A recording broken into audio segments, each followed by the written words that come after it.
Hello viewers, আসসালামু আলাইকুম। আপনারা সবাই কেমন আছেন? আমি তো বেশ ভালো আছি। আজকে আমি তৈরি করে দেখাবো শামি কাবাব। ঘরে থাকা মশলা দিয়ে কিভাবে তৈরি করব, চলুন সবাই সেটা দেখে আসি। কোনো বাজারের স্পেশাল মশলা ছাড়াই আমরা তৈরি করব। এখানে আমি নিয়ে নিলাম হাফ কাপ পরিমাণ বুটের ডাল, কাঁচা মরিচ কুচি, গরম মশলা, আদা রসুন বাটা, জিরার গুঁড়া, 250 গ্রাম মাংস, গরুর মাংস, তেল 3 টেবিল চামচ, পেঁয়াজ কুচি, কিছুটা লাল মরিচের গুঁড়া। এখন আমি দিয়ে দিলাম 250 গ্রাম গরুর মাংস, হাফ কাপ পরিমাণ ভিজিয়ে রাখা বুটের ডাল। এখন আমি দিয়ে দিব 1 টেবিল চামচ পরিমাণ আদা বাটা, 1 টেবিল চামচ পরিমাণ রসুন বাটা। এরপর দিয়ে দিব 1 চা চামচ পরিমাণ জিরার গুঁড়া। এখন দিয়ে দিব 1 টেবিল চামচ পরিমাণ লাল মরিচের গুঁড়া। এখন দিয়ে দিব 1 টেবিল চামচ পরিমাণ গরম মশলা। এরপর দিয়ে দিব স্বাদ মতো লবণ। এখন দিয়ে দিব 3 টেবিল চামচ পরিমাণ রান্নার রেগুলার তেল। এখন আমি ভালোভাবে কষিয়ে নেব 5 মিনিট পর্যন্ত ঢেকে দিয়ে।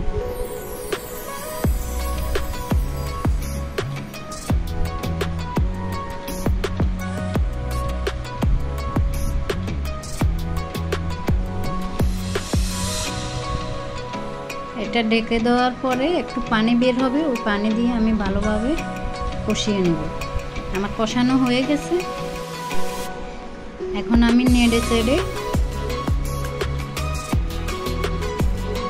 2 কাপ পরিমাণ পানি দিয়ে দিব। পানিটা মেজারমেন্ট কাপে 2 কাপ হলে সিদ্ধ হয়ে যাবে। চুলার আঁচটা একবারে লোতে রেখে 1 ঘন্টার জন্য ঢেকে রেখে দিব।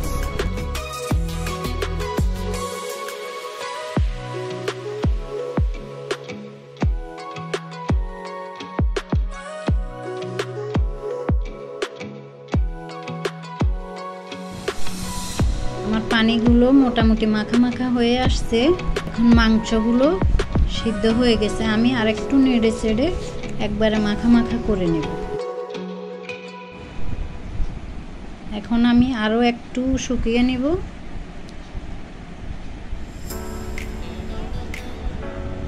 একদম মাখা মাখা হয়ে গেলে আমি নামিয়ে নেব।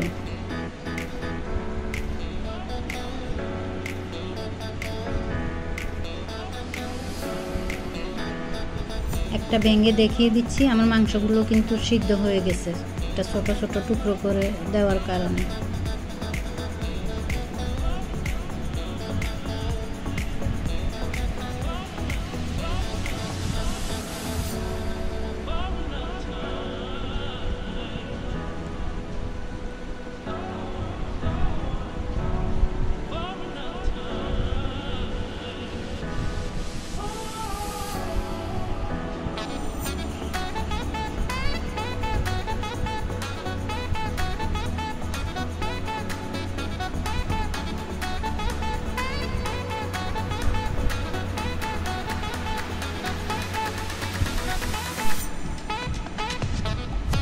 এখন আমি নামিয়ে নিলাম। এখন ঠান্ডা করে পর্যায়ে আমি ব্লেন্ডারে ব্লেন্ড করে নিয়েছি। এখন একটা ডিম দিয়ে দিলাম, হাফ কাপ পরিমাণ পেঁয়াজ কুচি দিয়ে দিলাম, একদম কুচি কুচি করে। এরপর আমি কিছুটা কাঁচামরিচ দিয়ে দিলাম, 1 টেবিল চামচ পরিমাণ দিয়ে আমি আরও একটু গরম মশলা দিব। এটা আমার ঘরে বানানো গরম মশলা, আপনারা এটা বাজার থেকে কিনতে পারবেন। এখন আমি পুরোটা ভালোভাবে মেখে নিব। এখানে যদি মনে হয় একটু শক্ত বেশি ড্রাই হয়ে গেছে, তখন 2টা ডিম দিয়ে দিবেন। আমি ব্লেন্ডার করার সময় একটা ডিম দিয়েছিলাম, এখন একটা দিলাম, টোটাল 2টা দিয়েছি। আমার পারফেক্ট হয়েছে। এখন আমি একে একে সবগুলো কাবাব বানিয়ে নেব। এভাবে ঘুরিয়ে ঘুরিয়ে সুন্দরভাবে বানিয়ে নেব। আরও একটা বানিয়ে দেখিয়ে দিচ্ছি। নর্মালি কাবাব যেভাবে বানায় সেভাবে বানিয়ে নেব।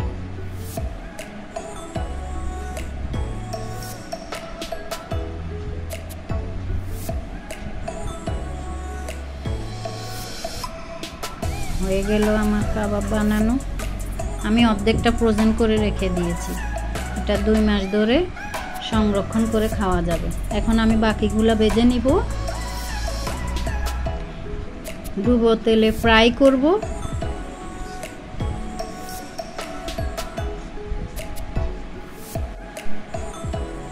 তেল গরম হয়ে গেলে একে একে আমি কাবাবগুলো দিয়ে দিব।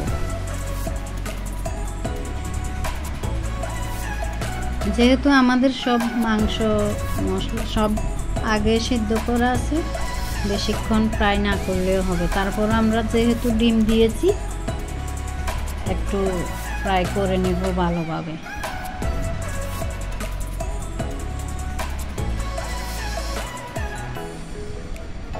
এখন এক পাশ ভালোভাবে হয়ে গেলে আমি উল্টিয়ে দিব। আমার এক পাশ ভাজা হয়ে গেছে, আমি সবগুলা উল্টে পাল্টে দিলাম। এখন আরেকটু হয়ে গেলে তারপর আমি নামিয়ে নিব। আমার মোটামুটি ব্রাউন হয়ে গেছে, নামানোর পরে আর একটু কালার আসবে।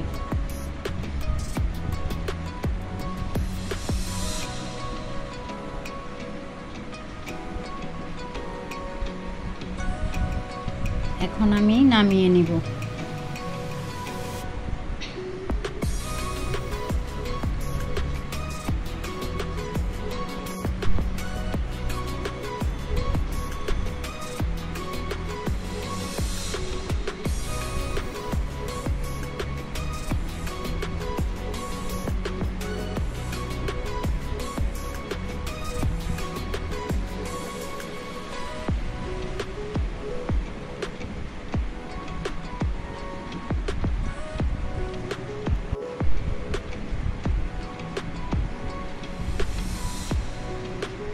আমার কাবাব রেডি।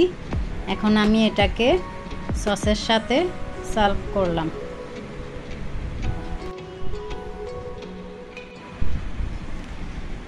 আমার ভিডিওটি যদি ভালো লাগে তাহলে লাইক করে দিবেন, সাবস্ক্রাইব করে আমার পাশে থাকবেন, তাহলে আমি নতুন নতুন কিছু রেসিপি দেওয়ার চেষ্টা করব। আল্লাহ হাফেজ।